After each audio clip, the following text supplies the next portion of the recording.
Bonjour, nous allons conclure le Tanya d'aujourd'hui, le 28 Adar 5780. Donc nous avons parlé pendant hier dans le Tanya du jour de l'importance de la mitzvah de Tzedaka, avec tout ce qu'on a expliqué, l'importance, l'impact qu'elle a et la force qu'elle a de rapprocher la Géoula.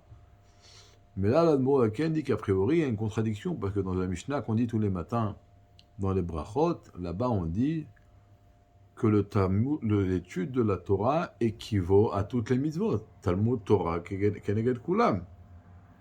Alors, qui est-ce qui est le plus grand, la Torah ou la Tzedaka?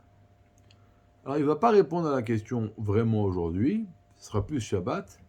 En tous les cas, aujourd'hui, il commence à répondre à la question. Il explique aujourd'hui deux grandes supériorités, pas par rapport aux mitzvot, grandes choses qu'il y a dans l'étude de la Torah.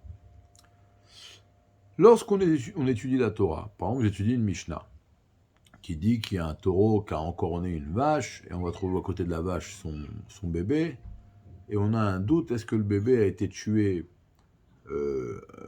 par l'encornement, est-ce qu'il est mort avant? Donc il y a des dynimes.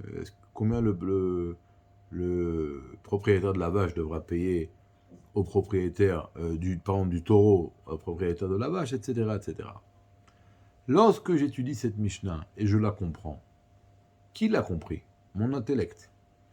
Mais ce n'est pas seulement l'intellect de l'âme divine qui l'a compris, c'est également l'intellect de l'âme animale. Et là,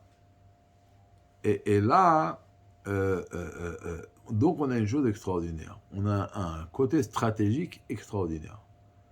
Toujours on a expliqué que le Benoni, le maximum qu'il peut faire, c'est dominer sa pensée, parole et action de l'âme animale, mais il ne peut pas avoir une dominance sur ses sentiments, surtout pas les transformer, et ni de l'intellect. Alors que là, on voit que lorsqu'il étudie la Torah, il la comprend, et donc l'intellect de son âme animale comprend la Torah, alors là, on voit que son intellect va s'élever de la Klipat Noga à la Kedusha. Donc le Benoni a, oui, une influence sur son âme animale, il arrive à transformer son intellect. Et ça, c'est une chose extraordinaire. Et c'est une partie de Dira Betartonim. Ça fait partie du fait de faire de ce monde une demeure à Kadosh Baruch. Parce que là, je prends mon âme animale, et je prends, qui est la plus basse, et donc qui est très basse, et je prends son intellect, et je le fais monter de la Klipat Noga à la Kedusha. Maintenant,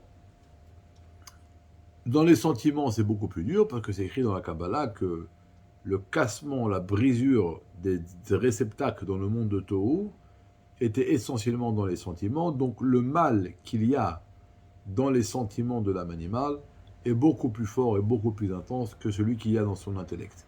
C'est pour ça que l'intellect de l'âme animale peut monter à la Kedusha, contrairement à ses sentiments. Donc ça, c'est la première grande chose qu'il y a dans l'étude de la Torah. Deuxième chose, on a toujours expliqué que les mitzvot sont les membres du roi. Alors un membre est annulé à l'âme dès que le nefesh, l'âme veut que la main bouge immédiatement. Mais bien que le membre est complètement annulé à l'âme, au nefesh, l'âme et le nefesh et le membre sont deux choses différentes. Alors que sur la Torah, donc les mitzvot sont les membres du roi. La Torah, c'est pas les membres du roi, c'est le roi lui-même. La Torah et Dieu, c'est une seule chose. Donc, ça veut dire quand je pratique des mitzvot, je construis une demeure pour le roi, et quand j'étudie la Torah, je fais venir le roi lui-même. Ou alors, on pourrait dire sur une autre formule, quand je pratique les mitzvot, j'amène le roi, mais il est voilé. Et avec l'étude, il se dévoile. C'est pour ça que Dieu il a fait que chaque mitzvah qu'on va faire, comment on va savoir comment la faire? À travers l'étude. Toujours qu'il y ait l'union de l'étude et de l'action.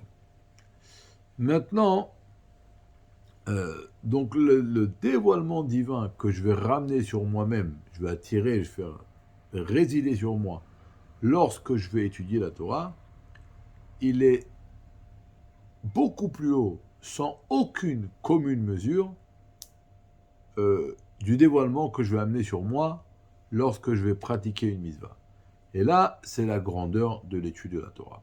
Donc deux supériorités, deux choses extraordinaires dans la Torah, c'est que ça vient raffiner et élever l'intellect de l'âme animale de la Klipat Noga à la Kedusha. Donc par cela, l'étude de la Torah est une partie intégrale de faire de ce monde bas une demeure pour Akadosh Baruch Hu. Et la deuxième super grande chose qu'il y a dans la Torah, c'est que ça dévoile le roi lui-même, ou alors, c'est-à-dire que même que le roi, on l'a attiré à travers les mitzvot, il va se dévoiler à travers l'étude de la Torah. Demain, on va expliquer que malgré ou bien que la Torah c'est une chose extraordinaire, avec ce qu'on vient d'expliquer, lorsqu'il va y avoir un confrontement entre la Torah et la pratique du mitzvah, on va voir que la pratique de la mitzvah va passer en premier. Et pourquoi? Ça, on expliquera demain.